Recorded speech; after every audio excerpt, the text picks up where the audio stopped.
Mesdames et Messieurs les élus, Mesdames, Messieurs les policiers, gendarmes, sapeurs-pompiers, Mesdames, Messieurs, nous tenions à venir ici, devant vous, dans cette préfecture, dans ce lieu qui symbolise, aux yeux des habitants de ce département de l'Isère, aux yeux de nos concitoyens, de nos compatriotes, la continuité et l'autorité de l'État. Cette autorité, vous l'incarnez, vous, Monsieur le Préfet, vous, Mesdames et Messieurs, dans vos missions quotidiennes, vous l'incarnez à travers l'uniforme, le plus souvent, que vous portez.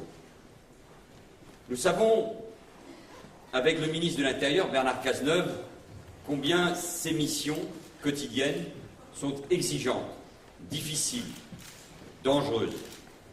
Et nous voulons saluer, c'est le sens, bien sûr, de notre présence ici, le sang-froid, le courage, le très grand professionnalisme dont vous avez fait preuve il y a 15 jours à Moiran.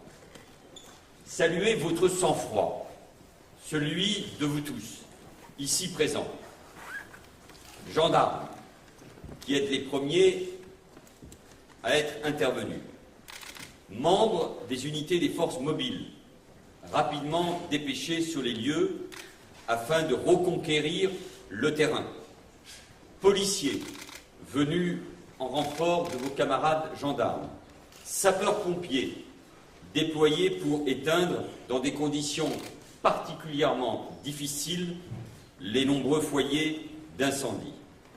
Nous voulons saluer aussi les agents de la SNCF, vous qui n'avez pas relâché vos efforts pour rétablir au plus vite le trafic ferroviaire pour assurer la continuité du service public. Et je veux aussi saluer les élus et les agents communaux qui, au quotidien, ont géré depuis 15 jours la suite de ces événements. Ce qui s'est passé à Moiran, à Voreppe, c'est une émeute, un déchaînement de violence, avec un but, faire plier par la menace une décision de justice. Brûler des véhicules, les jeter sur les voies ferrées, incendier, saccager, détruire, bloquer des routes, prendre en fait en otage une ville, une population, s'attaquer aux forces de l'ordre, semer la terreur et le chaos. Tous ces faits, faut-il le rappeler encore, sont d'une extrême gravité et ils ne peuvent pas rester impunis. Les forces de l'ordre et la justice, le ministre de l'Intérieur l'a rappelé quelques heures après ces événements, ont réagi comme il se devait.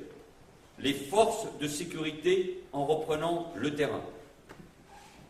La justice en rendant ses décisions en toute indépendance, sans céder ni au chantage, ni à la peur, ni à la colère, simplement, c'est son travail, en cours, en appliquant le droit.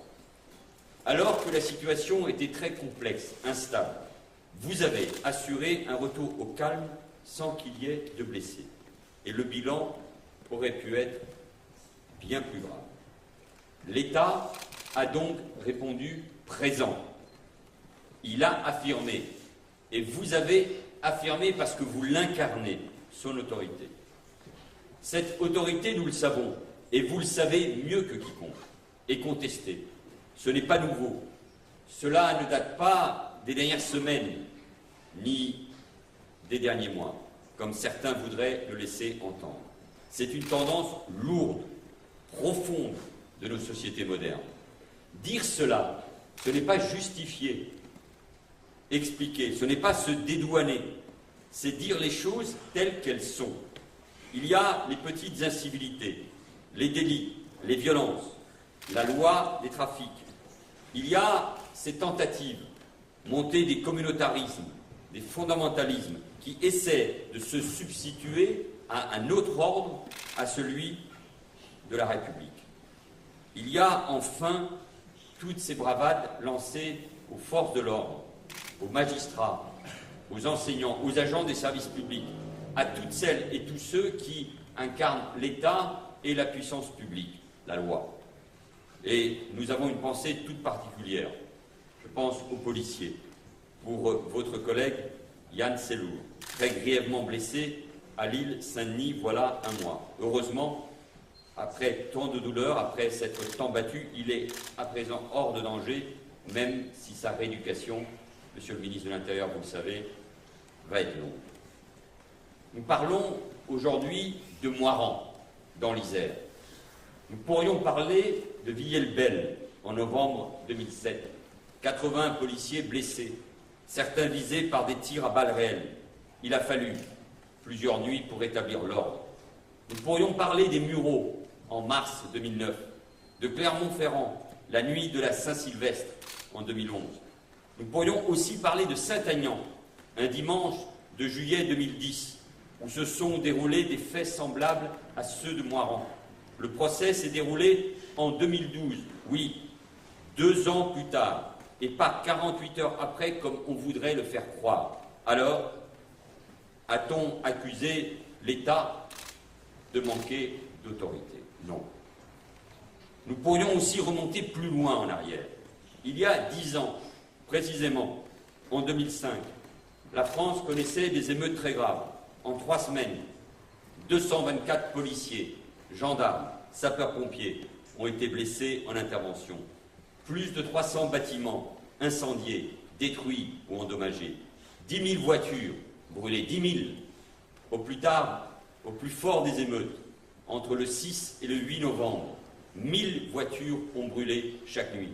Et j'ai ces images en tête. J'étais alors maire d'Évry, dans l'Essonne. Il a fallu prendre des mesures d'exception, l'état d'urgence, en Conseil des ministres, avant de parvenir à rétablir l'ordre républicain. C'était là aussi une contestation de l'autorité de l'État. Et je ne dis pas cela pour entrer dans je ne sais quelle polémique, mais pour appeler chacun à la hauteur de vue, à la responsabilité, à la décence parfois. Car face à la contestation de l'autorité, il y a 2 voies possibles. Celle de l'agitation, des déclarations à l'emporte-pièce, des engagements sans lendemain, tout cela allant de pair avec une critique permanente de la justice, une remise en cause quotidienne de son indépendance. Et en filigrane, il y a des accusations insupportables qui voudraient que les magistrats soient, selon les cas, aux ordres, ou au contraire imprévisibles, trop sévères ou bien pas assez, qui voudraient que les policiers, les gendarmes soient entravés dans leur action. Et je le dis, c'est cette démagogie coupable, cette surenchère malsaine qui affaiblissent l'autorité de l'État. On ne peut pas laisser accréditer l'idée d'une justice inefficace parce qu'elle prendrait le temps de respecter les règles du procès pénal plutôt que de condamner dans l'instant, c'est-à-dire dans l'émotion. Je connais le procureur général et le procureur de la République de ce département. Nous étions ensemble il y a 3 ans. J'étais ministre de l'Intérieur après les événements d'Échirolles.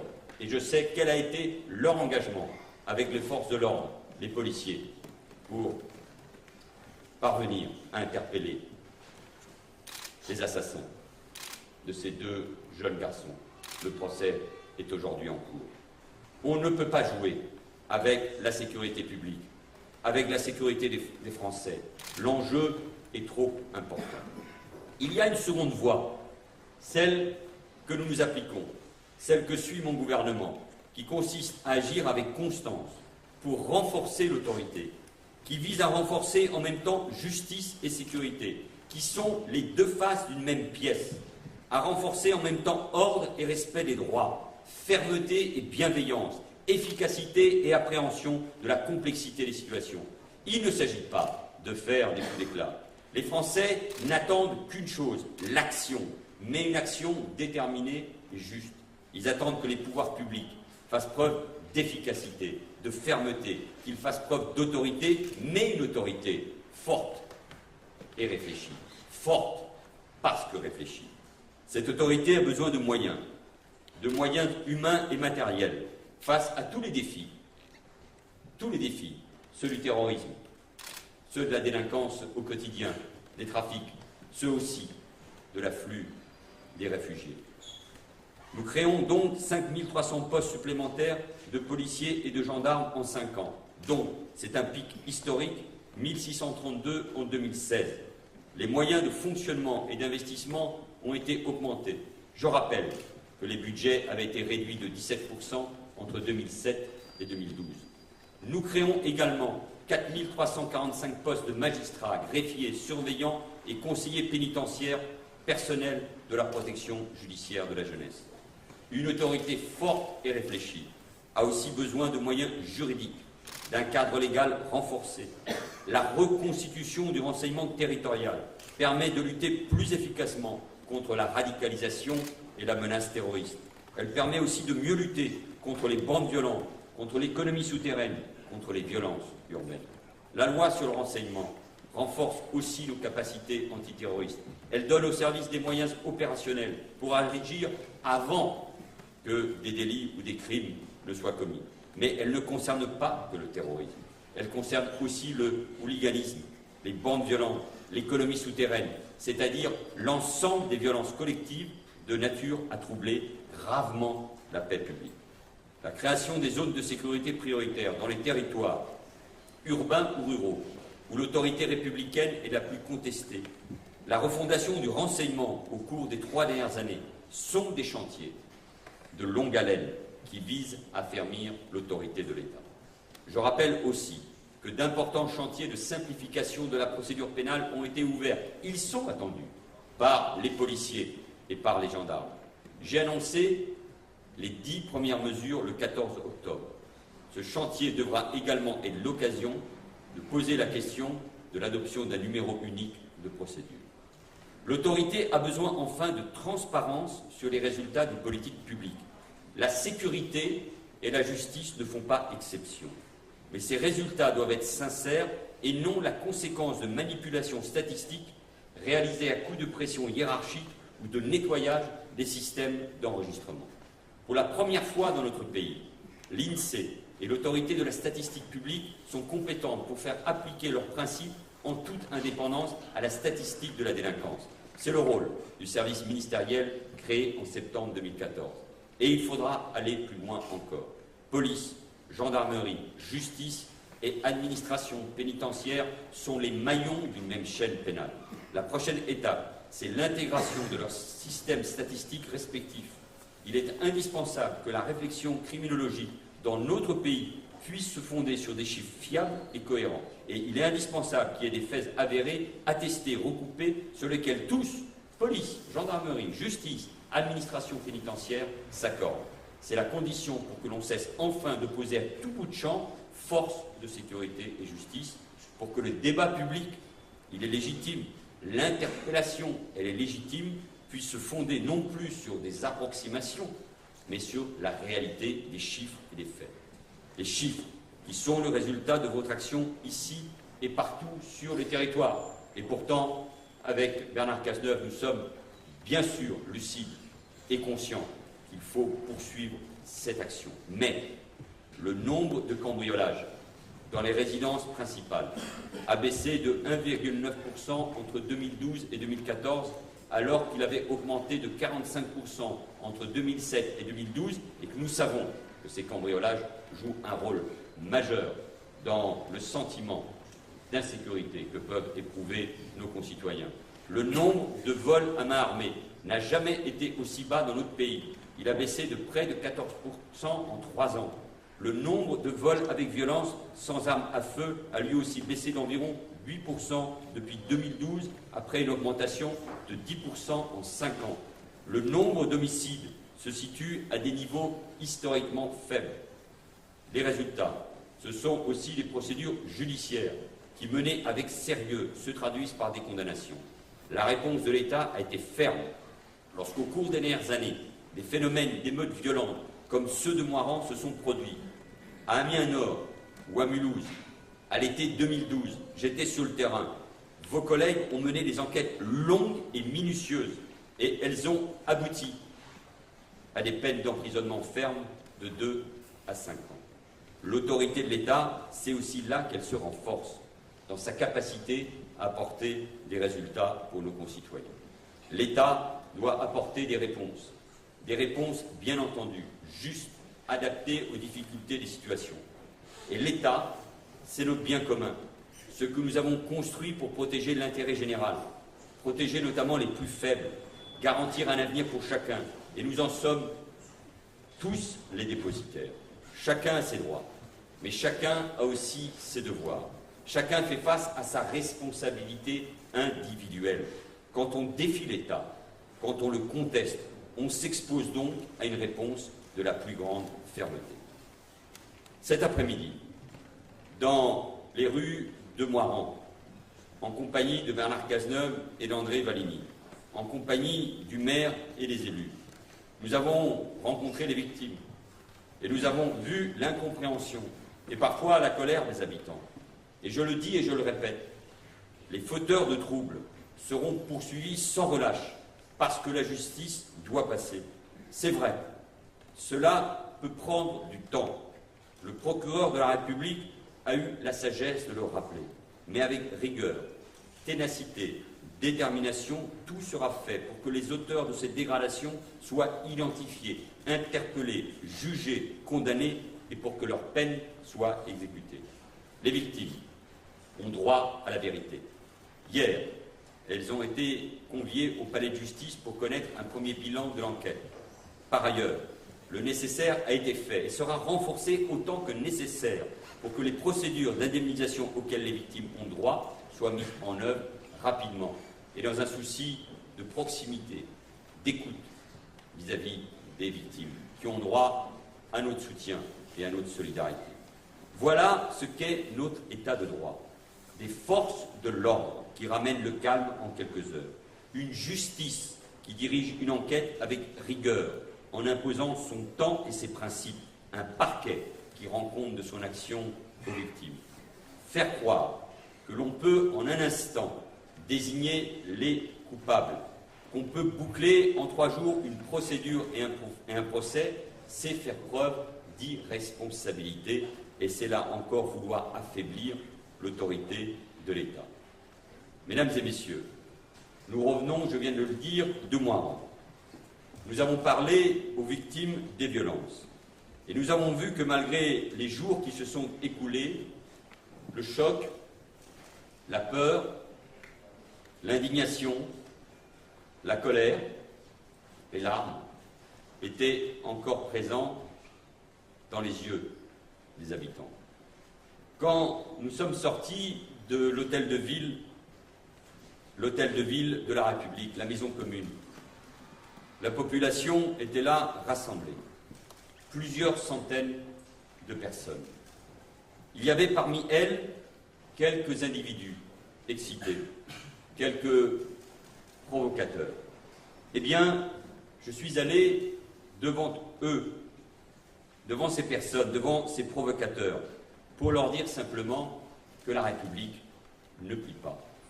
Et puis, je suis retourné voir les autres, l'immense majorité des habitants de Moirans, pour leur serrer la main, pour les entendre, et au fond leur dire que la République est là, que l'État est là. Et quand on est un représentant de l'autorité publique, et vous l'êtes, il faut aller au contact, affronter le réel, affronter la difficulté, avec une grande force, une grande sérénité qui nous anime. Et c'est ce que vous faites tous les jours. La République ne pliera jamais. Elle fera toujours respecter le droit, sans stigmatisation, sans dresser les uns contre les autres. Rien ne justifie jamais la violence, rien. Et tous ceux qui les commettent doivent savoir qu'ils seront sanctionnés. Et donc, la justice passera à Moirans. Car il s'est passé quelque chose d'important et de grave dans cette ville. On a essayé de substituer la colère, la violence au respect de la loi. On a essayé de tordre le bras à la justice. On s'en est pris aux forces de l'ordre. On a donc défié la République. Il ne s'agit pas ici, comme cela a pu être le cas dans un autre discours prononcé à Grenoble, d'opposer les uns aux autres, de stigmatiser, de cibler. Il s'agit de refuser les amalgames, de dire que la République, son autorité, ce sont les mêmes droits et les mêmes devoirs pour tous, quelle que soit l'origine, la religion ou le lieu où l'on vit. Et il s'agit de dire ici, simplement, pour que mes compatriotes le comprennent, que la République est généreuse avec tous les citoyens et avec ceux qui souffrent, et qu'elle sera toujours intraitable avec ceux qui la défient, qui ne respectent pas les règles, qui veulent la faire plier par la menace. La République ne plie pas. Et c'est parce qu'elle ne plie pas qu'elle reste ce repère, cet idéal qui nous unit. Nous avons plus que jamais besoin de la force de la République, dans les valeurs de la nation et de la France. Nous avons plus que jamais besoin de l'autorité que vous incarnez. Nous avons plus que jamais besoin de l'ordre républicain qui permet la liberté, la fraternité, l'égalité. Alors, mesdames, messieurs, nous comptons, et je compte sur votre engagement. Dans ces temps troubles, difficiles pour la France, pour l'Europe et pour le monde, avec les grands défis qui sont devant nous, avec les atouts de notre pays, avec les difficultés qui sont les nôtres, nous avons plus que jamais besoin de nous rassembler, de dépasser nos querelles, nos divisions, de nous rassembler sur l'essentiel. Et l'essentiel aujourd'hui, c'est l'autorité et l'ordre républicain qui permettent cette liberté que nous chérissons tous. Alors, vive la République, vive la France.